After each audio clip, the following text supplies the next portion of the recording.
All right, let's get right into it. We're going to tackle a question that sounds simple, but trust me, it's a real rabbit hole. What if that fundamental sense of you, the person you feel like you are, day in and day out, is just a story, an incredibly well told story that your brain is telling itself? So let's start right there.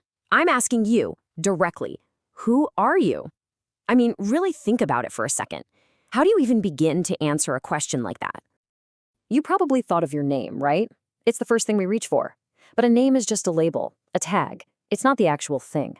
The real you is so much deeper, so much more complex, and, as we're about to find out, so much more constructed than you might think. And that brings us to the core, kind of shocking idea for today. Neuroscientist Gregory Burns took that famous philosophical line and gave it a wild twist. I think, therefore I am a delusion.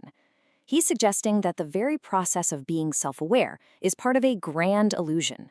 So, let's unpack that. First things first, what do we even mean by a delusion? We're not talking about a flaw or a mistake here. This is actually one of the most incredible features of the human brain. So, that feeling you have of being one single, consistent person, the same you who went to bed last night and woke up this morning, that feeling is a story. It's a narrative that your brain builds to help you navigate a really complicated world. It's a super useful story, but a story nonetheless. The real question is, who are the characters? Okay, so if the you we feel is a story, how does the brain actually write it? Well, according to neuroscience, it's not one author. The single you is actually a mashup of three totally distinct inner selves. Yep, three. Right now, as you're listening to this, there are three different versions of you all operating inside your head. First up, you've got your past self.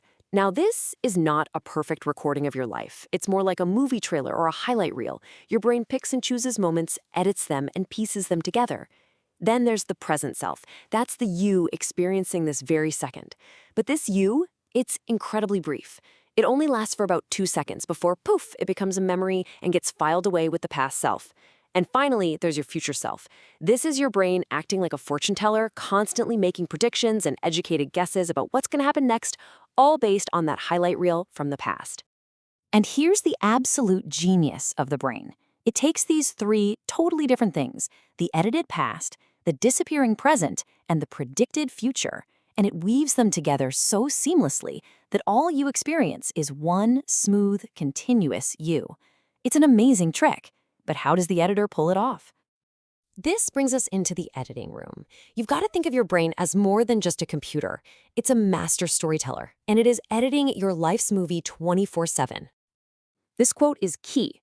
When you remember something, you're not hitting play on a video file. You are reconstructing it. Your brain rebuilds the memory from scratch every single time. And because it's an imperfect editor, its goal isn't factual accuracy. The goal is to tell a story that makes sense, a story that has a consistent main character, you. This whole process creates what scientists call the narrative self. It's your identity, but it's a story. Your brain is constantly filling in the gaps, smoothing over contradictions, and sometimes, it even changes the facts a little to make sure the plot of you stays consistent.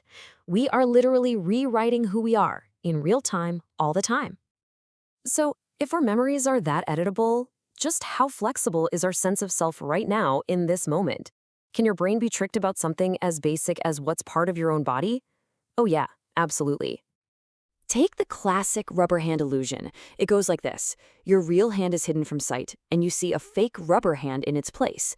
Then, someone starts stroking your hidden real hand and the visible fake hand with a brush, in perfect sync. Within minutes, your brain's story editor sees the touch, feels the touch, and makes a new executive decision. Hey, that rubber hand must be mine. People genuinely report feeling the sensation in the fake hand. That's how easily our brain can rewrite our physical reality. So if our brain is constantly editing our internal world, what happens when we start feeding it stories from the outside? This is where things get really fascinating, because our sense of self isn't just built from the inside out. It's also built from the outside in. It's pretty wild, but researchers analyzed thousands of stories and found that almost every story ever told fits into one of just 6 basic patterns. You've got your classic rags to riches story, or the man in a hole, fall then rise, like in The Hobbit. Or even the Cinderella arc, which is a rise, fall, rise. Think about Star Wars.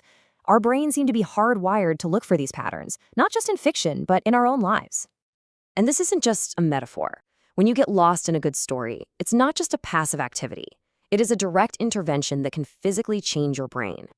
A study at Emory University proved this beautifully. They had people read the novel Pompeii over several days while scanning their brains. The results were just incredible. As participants read, the connectivity in their brains actually increased, especially in areas linked to language and, get this, physical sensation. When the character was running, the reader's sensory cortex lit up as if they were running. Their brains were literally living the story. And that effect lasted for days after they finished the book. It's unavoidable. Stories physically rewire you.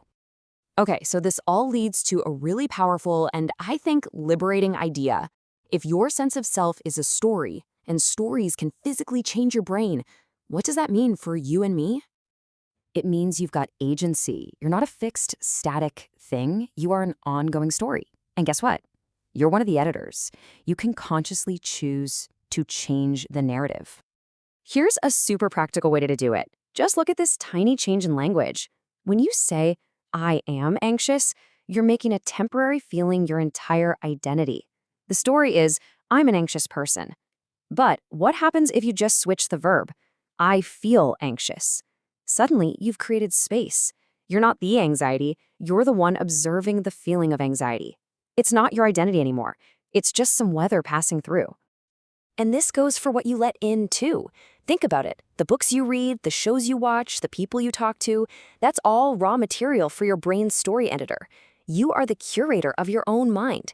What you feed it directly shapes the story of who you become. So maybe this is the best takeaway of all. You don't have to fit into one of those 6 classic plots. Your life is yours to write. Embrace the weird plot twists. Tell a strange story.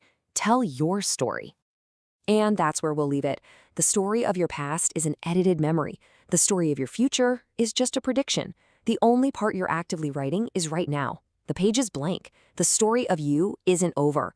So, what's the next chapter going to be?